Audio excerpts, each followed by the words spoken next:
The Gospel of John places Jesus and his disciples in a dimly lit upper room during the Last Supper. Jesus is departing. The men around him face a sudden, terrifying vacuum of leadership in a hostile world, afraid of being left completely alone. To calm their fear of being left as orphans, Jesus makes an immediate, highly specific promise.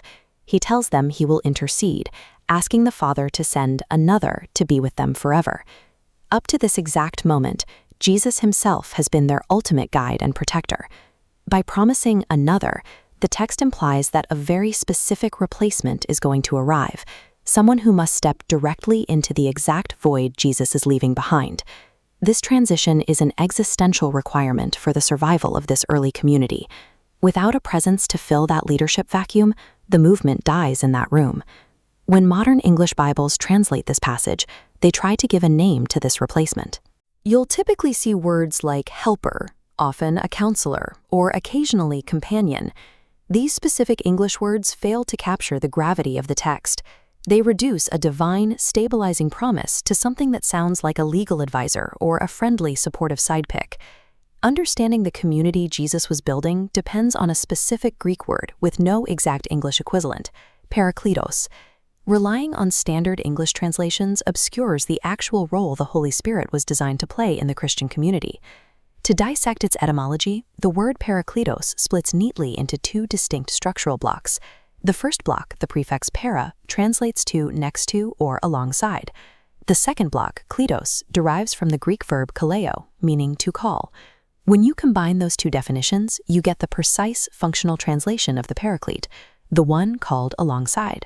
Translating the Paraclete as the one called alongside shifts our understanding. It is an active, permanent, stabilizing force positioned right next to the community. In modern religious culture, there is a tendency to view the Holy Spirit as a personal superpower, a private possession granted to each separate believer to enhance their individual life. The historical and theological reality found in John's Gospel points in a completely different direction. Jesus promises that the Paraclete is called alongside the entire community, the church as a whole, not the solitary individual. This network diagram illustrates the core paradox of that relationship. The individual nodes represent human beings, but notice how they don't hold the energy themselves. We do not possess the truth. Rather, the truth encompasses and possesses the community.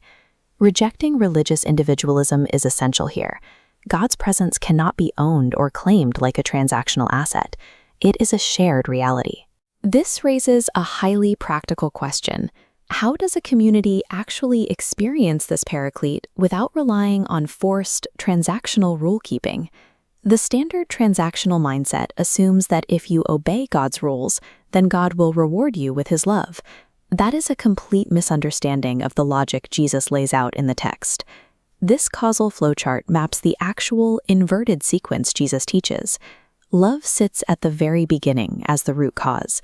Obedience is simply the visible output, the evidence of that love. And that sequence triggers the permanent dwelling of the Paraclete. To understand how that dwelling works, you have to look at the ancient cultural context of coming in the name of someone. In this culture, to arrive in the name of another was to carry the sender's exact weight, presence, and authority. The representative functioned with the full status of the source. True Christian obedience isn't about rigid law-keeping to avoid punishment. It's the natural byproduct of a love-driven community, inhabited by God's full authority. When the one called alongside provides permanent companionship and truth, it removes the foundational fear of being orphaned. Jesus identifies this resulting state of stability as peace. To understand how radical that was, we have to look at the first century. For the people sitting in that upper room, peace meant one very specific thing. The Pax Romana, the peace of Rome, was a global peace enforced strictly through intimidation and fear. It was maintained by the absolute military strength of the empire and the forced, terrified silence of the people they conquered.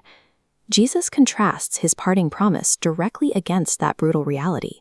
He tells his disciples he is leaving them with a peace actively designed to cure a troubled and afraid heart, rather than cause one. The peace of Christ sits in direct opposition to the world's peace. It relies entirely on internal spiritual harmony, bypassing the need for external violent threats.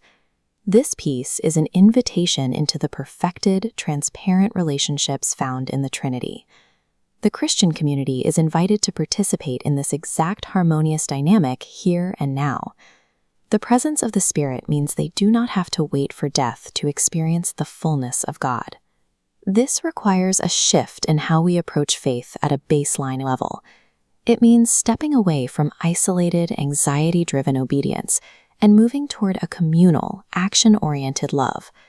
The promise of the one called alongside is the ability to experience the radiant relational peace of heaven in the present.